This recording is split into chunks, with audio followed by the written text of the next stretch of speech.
2020 flash flood up in Carlton and St. Louis and Lake counties that gave Duluth 10 inches of rain, and we know what happened to Duluth. And what happened to the St. Louis River was remarkable. This gets back to a statistic that is somewhat analogous to the Lake Minnewaska ice out data I showed you. On the St. Louis River in Carlton County, we have a 105-year record of the gauged volume flow on the St. Louis River. In June, when that flash flood occurred, the spike was an all-time record in volume flow on the St. Louis River of 45,000 cubic feet per second, obliterating all historical records, and somewhat analogous to the upper Mississippian flood flow, 45,000 cubic feet per second. Then, you'll recall in 2012 was a drought year. So other than these two storms, the marker of the 2012 summer was drought, and so those counties were in the grip of drought the rest of the summer and into the fall. And so what we saw in the gauged volume flow of November 2012 was a reading of 458 cubic feet from the same river gauge. So a 90-fold difference on the river gauge in a span of 5 months over a 105-year record of volume flow. And so within 5 months, you get the two extreme data points for the 105-year record, which is remarkable. That's remarkable variation in a short period of time. And then, of course, that also played out as this bipolar behavior of the climate in 2012. We had all of these color-coded counties in Minnesota declared by USDA as federal drought disasters. And so they were all eligible for federal drought assistance according to the USDA rules. And yet these counties with the plus sign embedded were declared by FEMA as federal flood disasters and eligible for federal flood assistance. And you can see in some counties we had both systems in play. We had both systems in play for flood and drought. First time in Minnesota history that that's ever happened. First time in our state history that that's ever happened. So consequence we see that we're having with the amplified hydrologic character of our Minnesota environment and the extreme values that we are measuring in our Minnesota environment, we see we're having to give more attention to drainage, runoff, sediment, shoreline management, retrofits of storm sewer systems for larger capacities. They're wrestling with that issue right now in the city of Duluth as they redo the storm sewer runoff system in Duluth. Mitigating soil erosion, mitigation of flood potential. Certainly a lot of work by the Minnesota Association of Floodplain Managers and the Army Corps of Engineers. And then impact on the insurance industry. Last year, just as a sidebar to this statistic that was released by the Insurance Federation of Minnesota, you probably saw it in the newspaper, 2013 was the second year in history, second year in modern history, that the catastrophic weather-related claims, insurance claims in the state of Minnesota exceeded $1 billion. In fact, we were second in the country among states in 2013. The only state that had a larger number than us for catastrophic weather-related claims was Illinois, but of course they had that big family of tornadoes right at the end of the year last year. So insurances, our homeowners policies, for example, your average premium on your homeowners policy in Minnesota since 1997 has gone up by 270%. Much of that is driven by these catastrophic loss claims. So basically, yeah, I like to use this slide because I'm a member of the Cloud Appreciation Society. I don't know, anybody else in here a member? The climate database indicates that many attributes of our environment are changing. We can't deny the message our statistical database is giving us. We should. I mean, we put a lot of faith in that in the past, and it's been beneficial to us, and we should continue to put faith in it. Some of these changes are evident in the measurements of averages. So we look at central tendencies. We see that there are trends in the central tendency values, like the means. We see that variability is expanded, and we see a higher frequency of extremes. Those are in the data that we look at. Further, these changes are having observable consequences. More and more with each passing year, we are documenting consequences of these measured changes. And so finally, should we be ignoring this? And I think the answer is emphatically no. And that gets in, of course, sometimes to the political arena, but unfortunately, as Minnesota citizens, I think if we all have knowledge, trying to get everybody on the same page is a hard task, but if we all have knowledge of what the data are showing, and we can all make the coherent association to what we're observing in the Minnesota environment as consequential of these change in measurements, then I think it provokes all of us to think about it and actually decide, yeah, you know, we have to cope with this. We better do something. We better not ignore it. It's just getting everybody on that same page is a formidable task, because some people don't like to think about these things. But anyway, I'm sure because of your concern, your profession, your interest, that such data probably resonate with you fairly well. But that's not always true for other groups in our state. But anyway, if you ever need to show any of these, as I said, all the data, and in fact even much of the analyses, are available to you on our website at climateumn.edu. So that's where I'm at. I don't know, right or wrongly, Rob, that's what you got. We talked about sharing a few ideas, but this is what I have for a message today. So anybody have any questions or comments? And we got lots of time for questions. Yes. Can you give the distinction between weather versus climate? Distinction between weather and climate? Point to one story and say, oh, Yeah. There's a lot that goes into the weather. The weather, in a temporal context, the weather is about right now, and it's about what we're measuring right now, what the elements are outside right now, and what they tell us about what it might be for the next 12 hours or 24 hours or whatever. Context temporally for me about weather, that's what it is. Climate is about the context of the past. It's about, okay, we're having a day today on April 2nd that's probably analogous to many, many types of April 2nds in the past. You know, the sun's position is the same on April 2nd, you know, but yet the landscape can be vastly different. You know, we've still got a lot of snow cover, and so we study that. We also take those attributes historically and we differentiate the geography between what happens at point A versus what happens at point B. That's the spatial side of climate, describing that. Weather systems come in all scales, and the local variation of weather can be massive. It can be huge. May 19th of 2009, we had a weather situation set up in the state where at 4 o'clock in the afternoon on May 19th, 2009, the Granite Falls Observer in western Minnesota was reporting 100-degree air temperature, and the observer at Grand Marais, Minnesota, was reporting 34. At the same moment in time, on the same date, 100 degrees at Granite Falls, 34 at Grand Marais.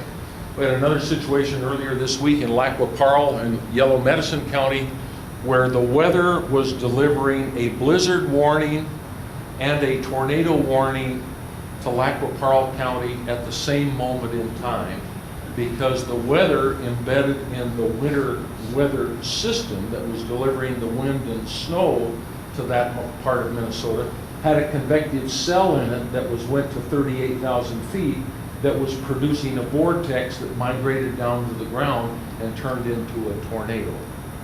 And weather can be driven by all kinds of dynamical things that are not possible to describe in terms of a climate context. Climate can be described as the overall interaction of the atmosphere and the land surface and how it affects the attributes we measure in cold climate: temperature, moisture, etc. And because of that, and because we as human beings affect the landscape, so as we affect the landscape, we affect its interaction with the overlying atmosphere, we can have an influence on the climate that way.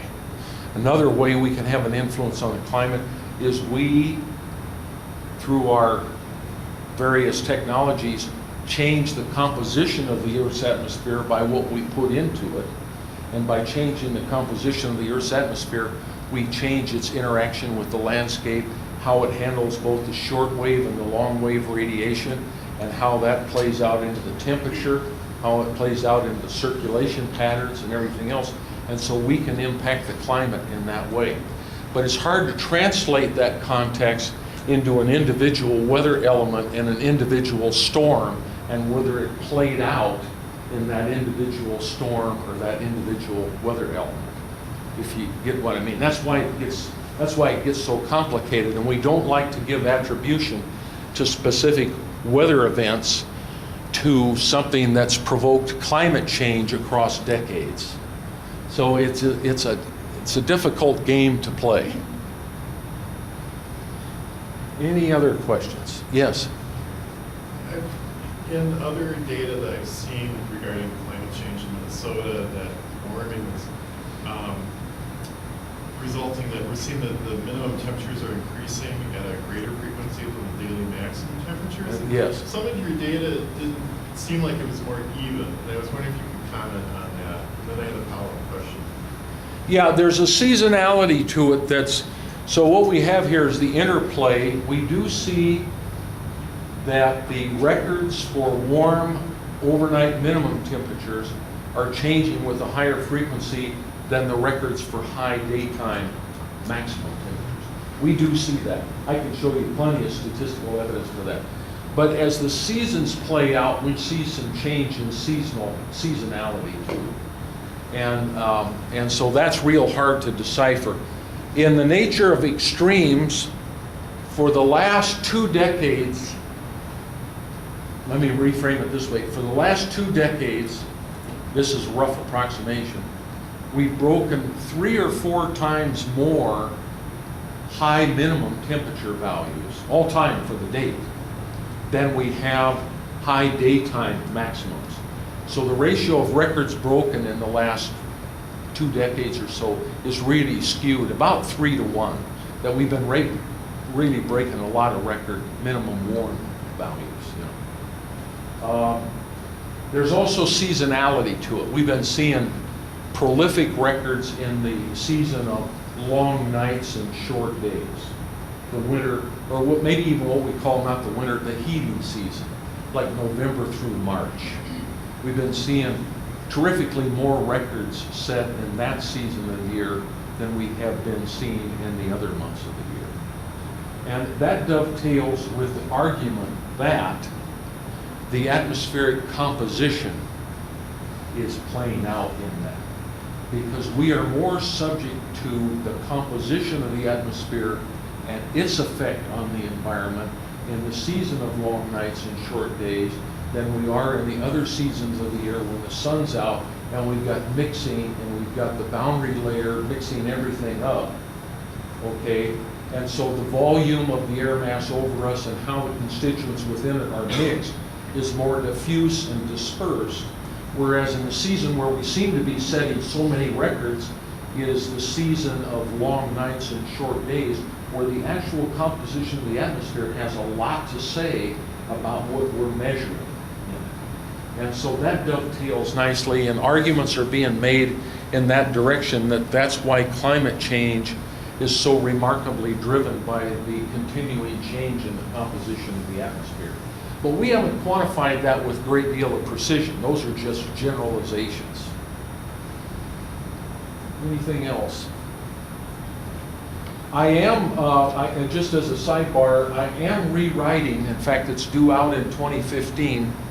I don't know, how many of you have a copy of the Minnesota Weather Almanac? A few of you. Okay, that's 1807 to 2005.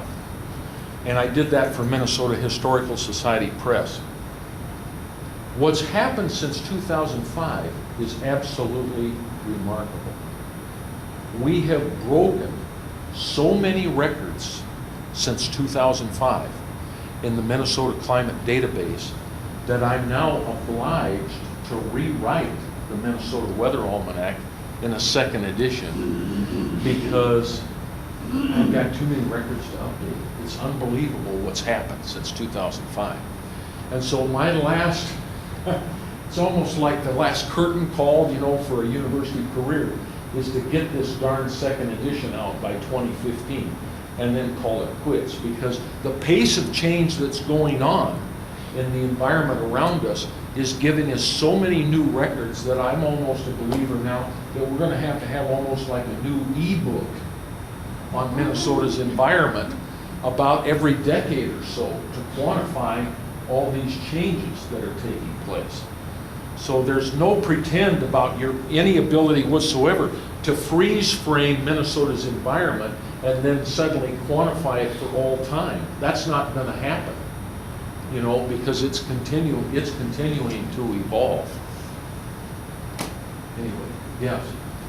I guess that raises the question that a lot of the work that people in here do involves identifying wetlands for regulatory purposes, some of which the measurements are based on an analysis of what's a normal condition under normal hydrology, normal precipitation.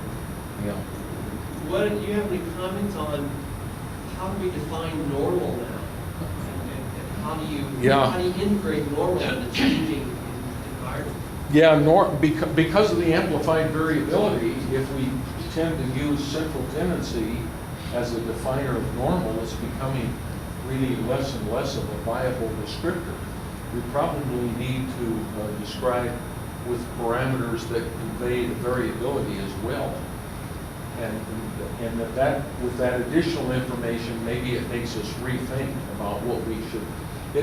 Because when you describe the central tendency in climate and then you describe the variability about that central tendency, the one asset to doing that in a meaningful way is, regardless of what game you're playing, whether it's wetlands or whether it's architecture or energy delivery or freshwater delivery, doing that allows you to think more in the framework of resilience.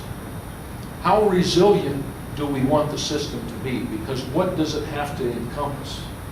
And so maybe we're going to evolve towards some other kind of a measure that becomes more common in terms of the descriptors, you know, of what we expect to be normal for these different regions. Yes? Are there any theories as to why they don't see as much change in the temperature in the southeast and the other parameters that you were referring to earlier? Oh, Why that is? the question was, so this regional disparity, especially this disparity we see with latitude, where the subtropical and the lower latitude positions, not just, by the way, on the North American continent, but on the Asian continent as well, we don't see the signals of climate change in any meaningful way compared to the mid-latitudes or the higher latitudes. There's lots of arguments made, but it's still speculative. But part of it is, you know, the height of the atmosphere, it's at maximum at the equator, and then it tails off towards the poles. Okay? The energy embedded in the atmosphere is more at the equator, and it tails off as you go. Okay? The measured changes that we're seeing in the subtropics and the tropics are really minor. And I don't know that we're ever going to see, because you have such a massive volume that's mixing in those latitudes, and there, of course, you got a very, very large expanse of ocean as well in play, that I think there's a certain buffering effect, so that even though we know we're changing atmospheric composition, for example, that the way it plays out in the measured attributes is just buffered because of the volumetric and energy attributes in those southern latitudes being so much more of a bigger amplitude than what we have in the mid to high latitudes. At least that's speculative, but that might be some ways in which it's playing out. We still see, though, where we do see change and where we do measure climate change in play in the subtropics and the tropics is where we have more greatly disturbed the landscape. So in other words, where we've deforested a landscape or where we've done some level of disturbance, like where they put in the Three Gorges Dam in southeastern China and inundated millions of acres of land. Okay, so the Chinese Meteorological Service now is suddenly finding they did change the climate. You see what I mean? So it's not so much an effect of what we would trace back to atmospheric composition, but if you alter the landscape that much, even in an equatorial latitude, you're going to change its interaction with the overlying atmosphere enough that you'll be able to measure it in the climate attributes. So that's another feature that I think we're seeing play out in some ways. So it's a really complicated system. It's a disservice by the media. It's a disservice by the media that it is so often overly simplified. The message behind climate change is so overly simplified. And there's an implied uniformity, universality to it. And there's nothing to do with that. It's highly disparate. But the way it's playing out with significance in places is really significant. You know what I mean? So it's a difficult message to convey, and more often than not, in the public discourse, it becomes too simplified. I think that's one problem. And then when it's overly simplified like that, that's where we, knock heads over and over again. We're trying to absorb an overly simplified message and put you on one side or another or whatever. That's a tough nut to crack. So, yes. You were talking about the extremes, and one thing that I haven't heard you mention is the number of record minimums that have been in comparison, for example, record maximums or that sort of. Yeah, record minimums are broken, but still with a great deal of rarity. We broke, despite having one of the coldest 5 winters in Minnesota history this winter, we broke one state record this winter. One for the whole winter. In fact, even station records, we hardly broke any station records. The marker of the severity of this winter was persistence, not amplitude. It was the fact that 75% of all days since December 1st were cooler than normal. So we were so skewed to the cooler than normal trend, it weighted down the mean values. And so December through March now, we're going to come out in the top 4 or 5 coldest in history. But as far as setting individual records, we hardly set any. Yeah, and that's been true now since about 1996. Since the winter, oh no, I'll take that back. Since the back-to-back winters of 1995-96 and 1996-97, we've hardly set any extraordinarily low temperature records. Just hasn't happened. Yeah. Yes. As a group, of course, we work with hydrology and one of the things that you presented was that a number of stations have seen a 20% increase in their annual precipitation. Yeah. Does that compensate for the increased evapotranspiration we're seeing with increasingly warmer and more humid climate and the ramifications it may have on plant systems? Yeah, so what's that doing to the water balance? Yeah. And the truthful answer is, I don't know. I have yet to see studies that document that. That's a very valid question, but I haven't seen that at the regional scale. I haven't seen that documented yet. I don't know. That's a very good question. I'll ask some of my colleagues back at the university that maybe studied that a little more. Good. That's a good question, though, about compensation, how how that's played out. Yeah. So, More questions? thank you very much. I hope the rest of your meeting goes well. I think most of you in this room know how to reach me. If you need to reach me with any other questions, I'm in the university book, but yeah, go ahead. Two things. Is your presentation, is there a way you can make that available in a PDF format?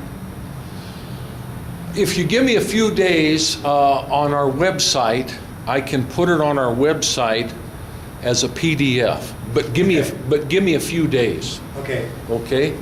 And then, Yeah. second question, you had talked a little bit about, it sounds like what you said, if I got this right, that the growing season may be expanded by about 4 days since the 1950s?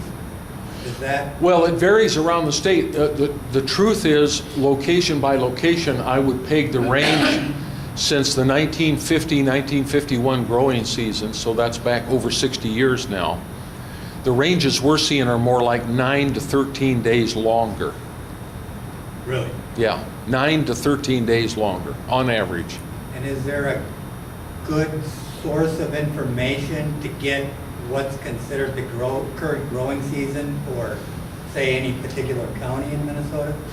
Yes, there is. If you go, it's too bad I can't show it, but if you go to our website, climate.umn.edu, and on the first page, if you navigate to the agricultural section, there's a place you can go, and it's GPS based, and you can go there and you can you can go to a map and you can look for the seasonal, growing season character of any point on the Minnesota landscape.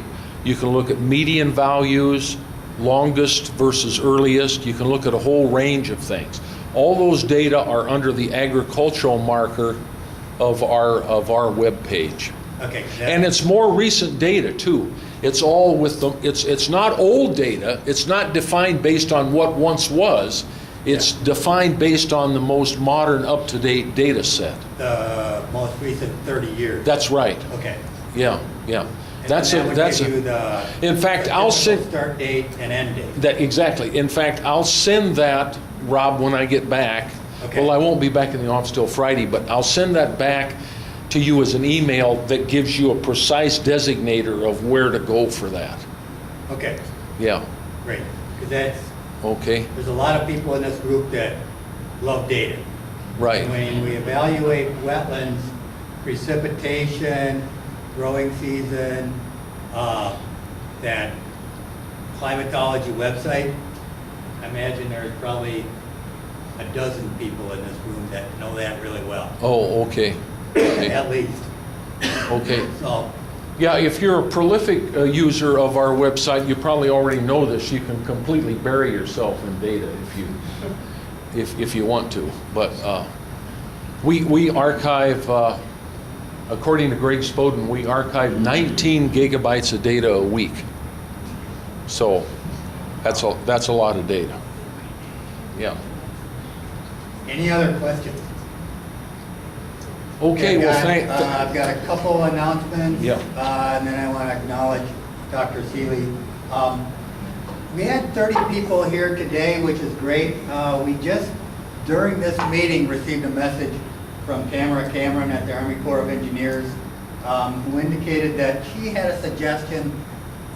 It was suggested to her that she get the message out to a broader group about certain issues about changes and issues in the Section 404 program. I'm not sure about changes, but definitely she mentioned issues.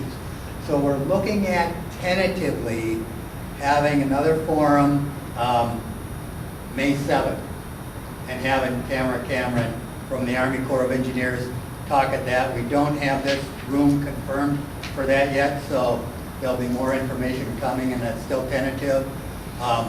But we had a good turnout today with 30 people, 31 people in the room. I would expect with the Corps of Engineers talking about regulatory issues, each of you could bring another colleague, and we could break 60 next month. And then I want to give Dr. Seeley a good hand for just giving us reams of fascinating information.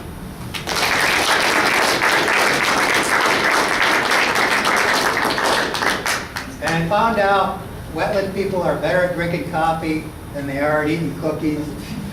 I think the coffee's about gone, but they're